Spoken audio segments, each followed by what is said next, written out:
খুবই অল্প সময়ে মেহমানদারি হবে আজকে। তো কী দিয়ে মেহমানদারি হয় জানতে হলে পুরো ভিডিওর সাথে থাকুন। আসসালামু আলাইকুম বন্ধুরা, আপনারা সবাই কেমন আছেন? আশা করি ভালো আছেন, আমরাও অনেক ভালো আছি। তো এখানে দেখতে পাচ্ছেন মাছ ভাজি করা হচ্ছে, তো সরিষার তেল দিয়ে। এই মাছটা কিন্তু সাগরের মাছ, তো খুবই মজার একটি মাছ। তো সাগরের মাছ খাওয়া তো অনেক উপকারী, অনেক সবাই জানেন। তো এই মাছটা হলুদ মরিচ লবণ দিয়ে ভেজে নেওয়া হচ্ছে। তো দেখতে পাচ্ছেন কত সুন্দর কালার হয়েছে। আর এদিকে ভাত রান্না হয়ে গেছে,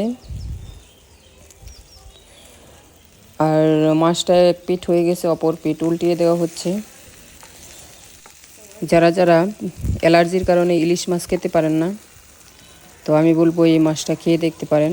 তো ইলিশের মতোই মজা লাগে এই মাছ। এই মাছটা হলো সুরমা মাছ, খুবই মজার একটি মাছ। তো যাই হোক, মাছটা প্রায় হয়ে গেছে, আর কিছুক্ষণ হলেই নামিয়ে নেওয়া হবে।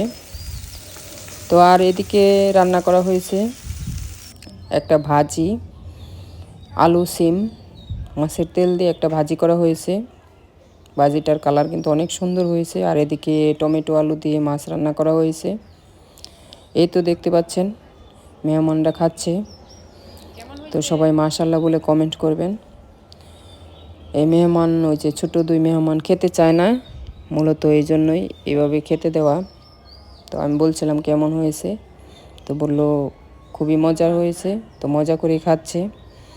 তো মাঝে মাঝে আপনাদের এরকম থাকলে এরকম করে খেতে দেবেন, তো ওরা মজা করেই খাবে।